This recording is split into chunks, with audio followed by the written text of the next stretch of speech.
Good morning students. मैं आपको समास के बारे में बता चुकी हूँ और इसके जितने भी भेद होते हैं सभी का मैं आपको उदाहरण देकर समझा चुकी हूँ। आई होप कि आपको समझ में आ गए होंगे कि समास क्या होते हैं।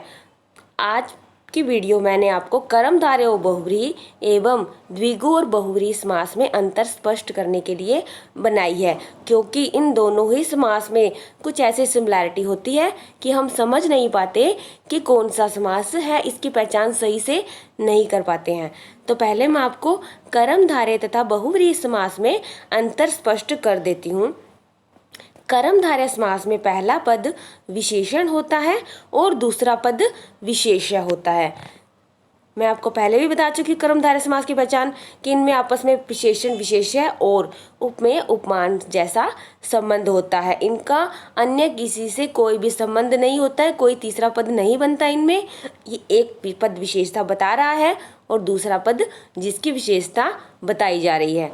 कर्मधारय समास में बस आपको इतना ही ध्यान रखना है, जबकि बहुव्रीहि समास में दोनों ही पद विशेषण होते हैं और तीसरा पद विशेष्य होता है। अब बहुव्रीहि समास में जो समासिक पद होते हैं वो दोनों ही विशेषता बताने वाले होते हैं और हमें तीसरे पद को विशेष्य बनाना होता है, किसी अन्य की विशेषता बतानी होती है। ये दोनों विशेषता बताने वाले होते हैं और तीसरा पद जिसकी विशेषता बताई जा रही है। मैं आपको उदाहरण देकर समझाती हूँ। इनमें कर्मधारय समास में समस्त पद है हमारा पीताम्बर। जब हम कर्मधारय समास में इसका विग्रह करेंगे तो ये हमारा विग्रह होगा पीला है जो अंबर, यानी अंबर जो पीला है। अब जब बहुव्रीहि समास में जब हम इसका विग्रह करते हैं तो पीला है अंबर जिसका, अर्थात श्री कृष्ण। अंबर यानी वस्त्र होते हैं। तो पीताम्बर में कर्मधारय समास में पीताम्बर का विग्रह हमने कपड़े की विशेषता बता दी कि वह पीले रंग का है। कर्मधारय समास में हमने इस तरह से इसका विग्रह कर कर्मधारय समास में इसको कर दिया।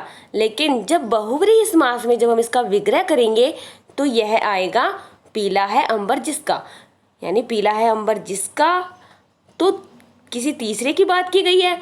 और पीताम्बर हम श्री कृष्ण के बारे में जानते हैं, पीताम्बर कहा जाता है उनको, तो यहाँ पे तीसरे पद को प्रधान बना दिया गया। नेक्स्ट है हमारा महात्मा। अब जब कर्मधारय समास में हम इसका विग्रह करेंगे तो आएगा महान है जो आत्मा, यानी आत्मा जो महान है। आत्मा की विशेषता है कि वो महान है। ये कर्मधारय समास में जब हम सबका विग्रह करते हैं उसी का इसमें करेंगे। बहुव्रीहि समास में इसका विग्रह इस तरह से होगा महान है आत्मा जिसकी, यानी तीसरा पद फिर से आ गया। महान आत्मा किसकी है? ऋषि की। ऋषि मुनि जो भी होते हैं उनकी विशेषता बताई गई है कि वो महान आत्मा होते हैं। यहाँ पे भी किसी तीसरे पद को प्रधानता दी गई है क्योंकि ये बहुव्रीहि समास के अंदर है। उसी प्रकार नीलकंठ, नीला है जो कंठ, कंठ की विशेषता बताई गई है कि वो नीला है। इसमें किसी तीसरे पद का नाम ही नहीं लिया गया है।